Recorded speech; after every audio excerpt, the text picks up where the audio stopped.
एक आदमी के पास एक जादुई लाल रंग की मोमबत्ती थी। जो भी चीज चाहिए होती बस उसका आकार बना देता और वह चीज सच में बदल जाती। अपने बेटे के सामने दिखावा करने के लिए उसने जादुई कलम उठाई और एक तितली बनाई, फिर हल्के से फूंक मारी और तितली जादुई रूप से जीवित हो गई। लड़के ने यह देखकर विश्वास नहीं किया, लेकिन पिता ने उसे मोमबत्ती निकालकर कोशिश करने को कहा। लड़के ने भी उसकी नकल की और हवा में मोमबत्ती से चित्र बनाना शुरू कर दिया। पिता को समझ नहीं आया कि उसने क्या बनाया है। जब तक लड़के ने उसे जीवित नहीं किया तब तक पता नहीं चला कि वह एक मकड़ी मक्खी थी। हालांकि जिनकी रक्षा की जाती है वे भी इस कलम को प्राप्त कर सकते हैं। जैसा कि कहा जाता है, इस कलम के हाथ में होने पर दुनिया मेरी है, सब कुछ सच हो सकता है। भूख लगी तो पिज्जा बना लो, प्यास लगी तो आइसक्रीम बना लो। यह बहुत ही शानदार है। क्योंकि लड़के ने कभी हवाई जहाज में सफर नहीं किया था, वह उड़ने का अनुभव करना चाहता था, लेकिन यह उसके पिता के लिए बहुत आसान था। उन्होंने तुरंत हवा में पेन से चित्र बनाना शुरू कर दिया। लड़का हैरान होकर देखता रहा और जल्दी ही हवाई जहाज का आकार बन गया।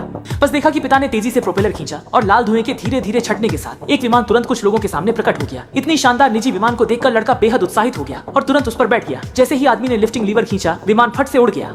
अपने बेटे की सुरक्षा के लिए आदमी ने सीट पर एक विंडशील्ड खींच ली, यह सोचकर कि अब यह सुरक्षित होगा, लेकिन लगभग सामने की इमारत से टकरा गया। सौभाग्य से संकट के समय आदमी ने एक तेज मोड़ लिया और बच गया। जल्द ही वे 10,000 मीटर की ऊंचाई पर पहुंच गए। आदमी ने हवाई करतब दिखाना शुरू कर दिया, कभी सीधा तेजी से ऊपर उठता, कभी सीधा तेजी से नीचे गिरता। यह बेहद रोमांचक था।